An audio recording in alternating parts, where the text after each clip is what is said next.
Et Emmanuel Macron, cette semaine, vous étiez, je crois, avec Guillaume Canet et vous étiez fan de ses films. Hein. Et oui, j'étais en Chine. Tu l'as dit, oui. Ah oui. Guillaume Canet a inspiré toute ma politique. Et avec moi, les Français n'ont pas fini de sortir les petits mouchoirs. Oui. D'ailleurs, je vous prépare le remake pour 2022. Ça sera carrément le rouleau de sopalin. Oui, c'est ça, oui. Ça va chialer grave. Mais pour une fois, je soutiens les Gaulois réfractaires, car comme Guillaume va réaliser Astérix en Chine, les Chinois vont bien l'avoir dans le baba au rhum. Dites donc, Jean-Pierre Bacry, justement, ça doit vous énerver que Guillaume Canet soit le chouchou du président. Hein. Ça m'énerve, là. Surtout parce qu'avec mon caractère de cochon, là, j'aurais pu largement jouer un sanglier bougon dans Astérix, là. Bon, mais vu que dans l'astrologie chinoise, je suis du signe du lapin, là, je passe pour une chèvre. Fait chier.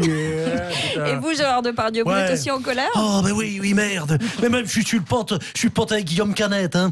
Oh, mais j'ai les glandes qui lui refilé le rôle d'Obélix à Gilles Lelouch. Gilles Lelouch, merde, il a pas la carrure. Avec ses 40 kilos tout mouillés, quitte à prendre une barrique à viner, fallait choisir son frère, Philippe, merde, hein. En plus, moi, j'ai déjà mon passeport chinois. Je suis le chouchou des dictateurs, merde. Et vous êtes donc prêt à tout pour garder le rôle, vous? Mais oui, Cécile, si pour décrocher le contrat, faut faire comme Macron et refiler une bouteille de pinard à Xi Jinping, file-moi une boutanche, hein. Je pisse dedans. Dans mes urines, c'est du grand cru millésimé avec un goût de banane. Allez, chin-chin, comme dirait Jean-Vincent Placé. Merci beaucoup. On a appris que le patron de McDonald's avait été licencié à cause d'une liaison avec une employée. Cyril Lignac, une réaction peut-être? Effectivement, Maïté, ça se passe comme ça chez McDonald's. No job in job. Ouais. Sinon, c'est le chef qui passe à la casserole. Ça, c'est tout le problème de la malbouffe à l'américaine. Alors qu'en France, tout le monde amène sa gamelle au travail, il n'y a jamais eu d'embrouille. Je sais que même ici à Sud Radio, il arrive qu'on avale vite fait une saucisse purée sur une coin du bureau. Il faudra balancer des noms. Alors Cyril, quelles sont vos consignes à respecter? Ah si, je rappelle les règles du bien manger en entreprise. On peut amener son casse-croûte, sauf si le tupperware s'appelle Nadine. Et même si elle est craquante et appétissante. De plus, pour les gros gourmands fans de hamburger, je rappelle qu'il est interdit de prendre sa secrétaire en sandwich dans l'ascenseur, même avec un bout de salade entre les dents. Et comme on dit chez McDo, venez comme vous êtes, mais si vous avez la frite, surtout, ne la sortez pas. Quick, le gars, quick. La privatisation de la Française des Jeux a démarré hier et Bruno Le Maire, vous allez inciter les Français à investir, bien sûr. Eh bien oui, la poudre de perlimpinpin continue. Avec notre nouvelle attrape Gogo Banco, nous allons jouer avec votre argent en vidant les poches des épargnants et les petites bourses comme Patrick Roger. Attention mesdames et messieurs, offre exceptionnelle, des actions à 2 balles à saisir tout de suite maintenant. Si en plus vous m'achetez 10 actions, je vous offre une action Eurotunnel Collector et un poster dédicacé de Darmanin en train de se torcher avec une feuille d'impôt. Eh ben dis donc, ça fait rêver.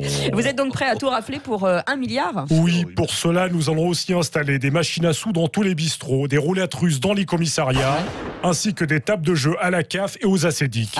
Attention les smicards, faites vos jeux, rien ne va plus. C'est le moment de jouer votre indemnité. De toute façon, les dés sont pipés. Ah ouais, d'accord. Et de votre côté, monsieur Balkany, vous avez peur de la disparition des casinos à l'ancienne, je crois.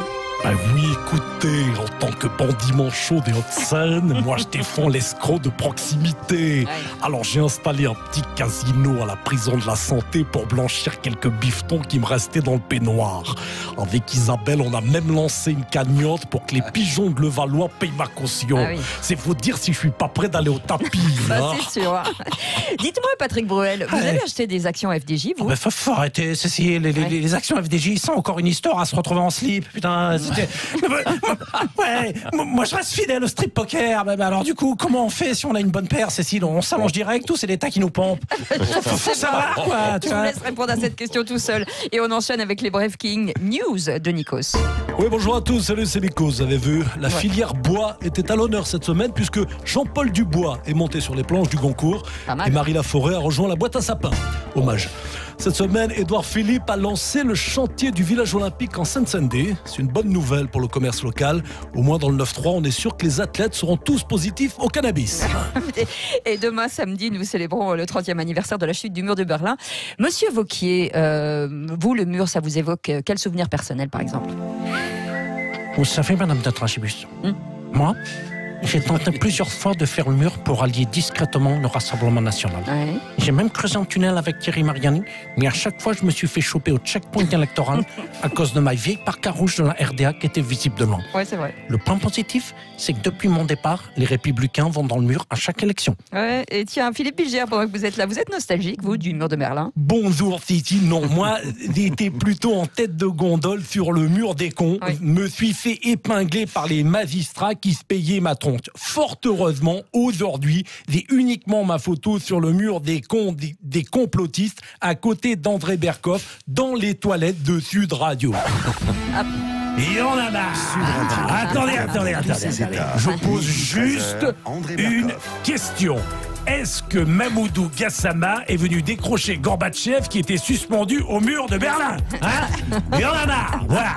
Il est fou. Godin Dossor est fan de pute. Ah, hein? monsieur Godin, vous Oui. vouliez réagir. Ben Mais voilà. Madame de Mélébus, Oui, monsieur Godin. on nous rabat les oreilles Ouais. avec l'anniversaire de 30 ans du mur de Berlin. Mais moi, à Marseille, j'ai connu l'écroulement du mur de la rue d'Aubagne. C'est vrai. Et contrairement aux Allemands, on n'a pas eu besoin d'utiliser des pioches. Il est tombé tout seul, et moi avec dans les sondages. Oui, hein. merci, monsieur Godin.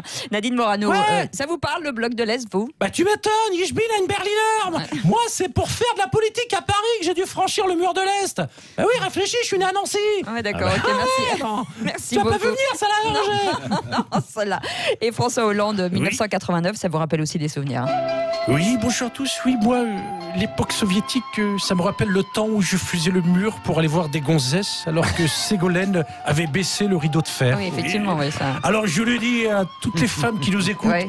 si jamais c'est la guerre froide dans votre couple, je vous en conjure, mesdames, faites le mur, pas la guerre. Oh, c'est beau, merci. Poésie. Dany Moreau qui pirate l'info.